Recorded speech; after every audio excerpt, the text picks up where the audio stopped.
Imaginez une scène où 5 produits se cachent dans votre salle de bain. Ils semblent inoffensifs, mais sous leur apparence innocente, ils pourraient potentiellement nuire à la santé des femmes. La question qui se pose est la suivante. Quels sont ces produits et comment peuvent-ils affecter votre bien-être? C'est parti pour une petite discussion sur des trucs qu'on nous vend comme étant indispensables. Et je ne parle pas que de maquillage ici, non, on va parler de diaphragme, préservatifs et même serviettes hygiéniques. Vous avez bien entendu. Des études récentes sont venues semer le doute sur ces produits, en pointant du doigt de sérieux problèmes de santé.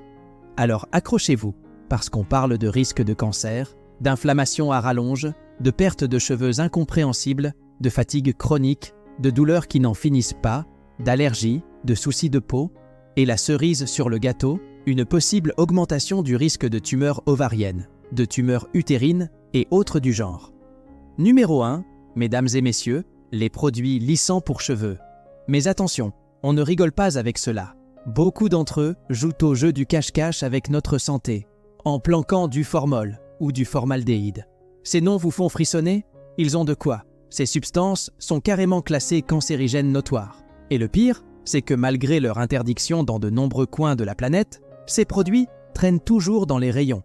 Tenez-vous bien, car 35% des visites surprises dans des salons de beauté en Amérique latine ont révélé la présence de ces produits maudits. Aux États-Unis, une enquête récente a démontré que les femmes utilisant ces produits avaient le double de risque de développer des tumeurs. Oui, vous avez bien entendu, le double. En tête de liste, le cancer du col de l'utérus, qui s'invite même chez les plus jeunes d'entre nous. C'est du sérieux, je vous dis? Mais le danger ne se limite pas au formaldéhyde. Il y a aussi un autre vilain en coulisses, le parabène, un autre de ces cancérigènes notoires. Il est parfois planqué dans ces produits, et quand il s'infiltre dans notre corps, il s'amuse à semer la pagaille dans nos hormones. Vous voulez du concret?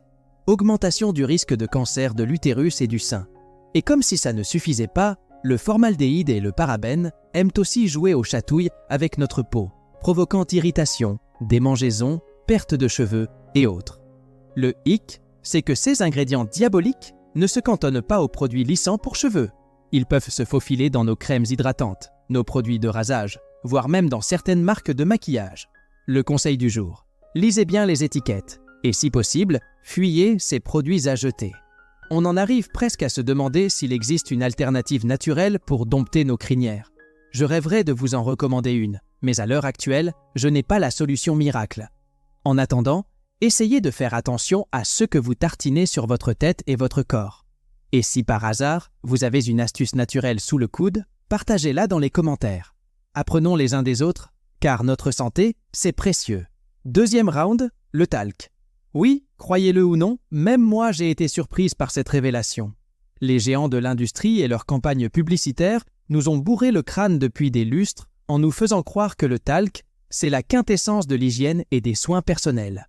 On l'utilise pour absorber l'humidité, pour que nos petons ne se transforment pas en puanteurs ambulantes, et on ose même l'étaler sur la peau de bébé pour la rendre douce comme de la soie.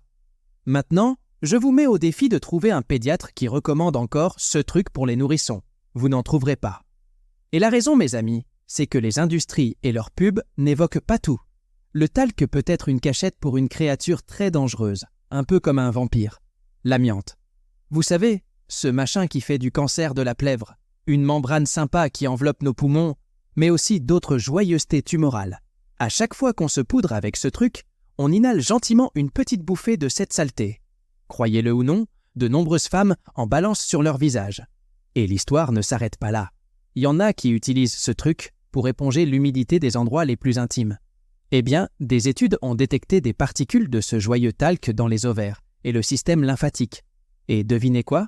Ça a été lié à des tumeurs dans ces coins-là, en plus de celles de l'utérus et du sein. Il y a même des talcs qui ont affirmé qu'ils étaient clean, pas d'amiante à l'horizon, mais surprise, ils en avaient quand même. Et vous savez quoi? C'était des géants de l'industrie, des marques mondiales, qui clamaient haut et fort que leur poudre était clean, jusqu'à ce qu'on les coince les mains dans le talc. Pour des raisons de gros sous, je ne peux pas balancer de nom, vous voyez? Alors, ma recommandation, c'est de tirer un trait sur ces trucs, même si la boîte dit que c'est sans amiante, parce qu'on sait que les secrets, ça se garde bien. Faites bien attention, car ces foutues particules de talc se sont retrouvées dans des cosmétiques pour le visage, les produits bronzants, les fards à paupières, les blushs, les poudres pour le teint, et même dans les diaphragmes et les capotes. C'est là qu'on réalise que la poudre pèse lourd sur notre santé. Je sais que certains d'entre vous vont me dire qu'ils se sont poudrés toute leur vie et qu'ils sont toujours là. Eh bien, moi, je dis que je n'ai besoin que d'une seule histoire pour conseiller à ma tribu d'éviter ce truc comme la peste. Pourquoi courir le risque? Pas moi, merci. Et souvenez-vous, à chaque tour de poudre, il peut y avoir un loup d'amiante qui vous guette. Ronde numéro 3. Le shampoing pour cheveux secs. On l'utilise pour se débarrasser de l'excès de sébum, redonner un coup de frais à nos cheveux, ou tout simplement pour une petite toilette rapide sans passer par la casse-douche. Mais accrochez-vous bien, car ce que je m'apprête à vous dévoiler va peut-être vous surprendre. Ça m'a franchement secoué. Révélation du jour. Ces produits peuvent, à leurs heures perdues, cacher du benzène. Et là, on ne parle pas de rigolade.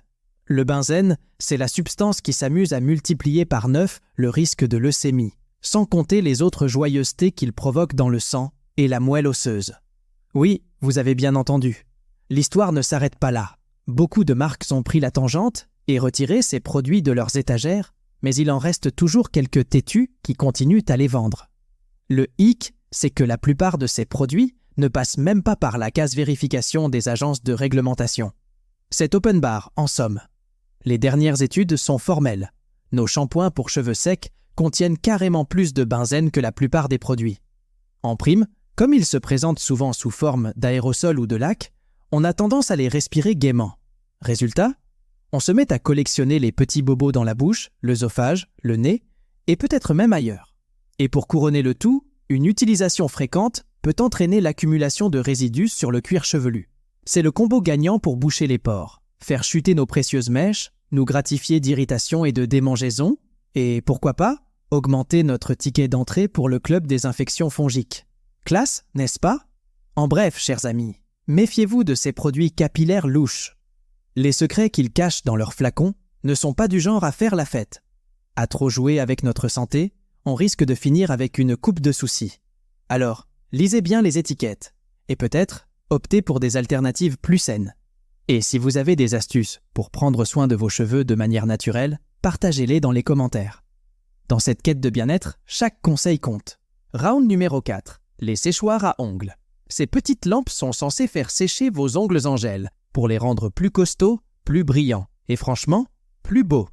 Mais voilà le hic. Elles émettent des rayons ultraviolets. Et c'est UV là. Ils ne font pas dans la bronzette, mais plutôt dans les dégâts. Si on les laisse jouer trop longtemps, on risque de gagner un joli cancer de la peau, même sous les ongles. Et là, c'est le grand bazar. Il y a des études datant de 2014 qui disent que ces séchoirs à ongles n'émettent pas suffisamment d'UV pour nous transformer en homards sur la plage. Mais d'autres recherches plus récentes les contredisent carrément. Donc, bon, avec tout ça, c'est un sacré micmac. On ne sait pas trop sur quel pied danser, et c'est à chacun de décider s'il veut s'exposer à ce risque ou pas. Pour moi, ma famille et ma bande de suiveurs, avec les infos que j'ai sous la main, je ne recommande pas l'utilisation de ces bidules. C'est un peu comme les lits de bronzage, vous savez, pour avoir la marque de bikini au top. Les UV qu'ils balancent, ils jouent les troubles faits avec notre ADN, ils le martyrisent, ils le font muter, ils nous font rougir comme des écrevisses, et cerise sur le gâteau, ils augmentent le risque de cancer et de prendre un coup de vieux prématuré. De nos jours, il y a des lampes de séchage pour les ongles qui prétendent être plus gentilles parce qu'elles utilisent des LED. Mais même elles peuvent balancer des UV. Mon tuyau, si vous décidez de les utiliser, c'est de le faire en mode light, pas devenir accro et de mettre de la crème solaire sur vos mains 15 à 20 minutes avant de vous faire griller. En vrai, ce que je conseille, c'est de laisser vos ongles sécher naturellement ou d'utiliser des vernis plus safe. Rien ne vaut la sécurité d'un séchage slow fashion. Dernier round. Les implants mammaires en silicone. Avant de crier au scandale, laissez-moi vous expliquer ce qui se trame. Récemment, la FDA a sorti un communiqué pour nous dire que les implants en silicone pouvaient jouer les troubles faits avec notre santé. Au menu, des soucis auto-immuns, des inflammations chroniques, de la fatigue à gogo, des douleurs tenaces, une perte de cheveux qui nous laisse perplexes, et même un risque en plus pour 2 types de cancers. On a donné un petit nom à tous ces problèmes, la maladie du silicone. Mais attention, ce sont principalement les femmes qui ont déjà bataillé avec un cancer du sein, qui ont subi une mastectomie et qui ont opté pour la reconstruction mammaire avec ces implants qui sont les plus exposés. Maintenant, le risque monte aussi chez les dames qui ont le lupus, celles qui fument et celles qui doivent composer avec le diabète. Pour celles qui ressentent ces symptômes, la plupart du temps, ça rentre dans l'ordre après le retrait des implants. Maintenant, parlons du cancer. Est-ce que ces implants nous collent plus de risques ou pas? Eh bien, il y a eu des cas de 2 types de cancers qui ont fait leur apparition dans la cicatrice ou la capsule qui se forme autour de l'implant. Et ça, que l'implant soit rempli de silicone ou de solution saline. Mais rassurez-vous, c'est quand même rare. Et ça arrive même chez des femmes qui avaient déjà combattu un cancer du sein. La FDA ne dit pas de déserter la case implant, mais elle conseille de rester en contact régulier avec votre chirurgien. Et si quelque chose cloche, il faut consulter. Les signaux d'alarme à surveiller, c'est la peau qui se fait la malle, qui gonfle, des bosses qui poussent sur la peau ou dans les selles, ou tout autre signe louche. Alors, mon tuyau, c'est que si malgré toutes ces mises en garde, vous décidez de sauter le pas, il faut essayer de mener une vie la plus antioxydante et anti-inflammatoire possible. Voilà, j'espère que cette vidéo vous aura apporté des lumières. Partagez-la, propagez-la dans vos groupes, sur les réseaux sociaux. C'est comme un coup de pouce pour nous faire grandir. Et puis, n'oubliez pas de vous abonner à notre chaîne. Allez, à bientôt pour encore plus de contenu. Avec cela dit, merci d'avoir suivi et à la prochaine. Ciao!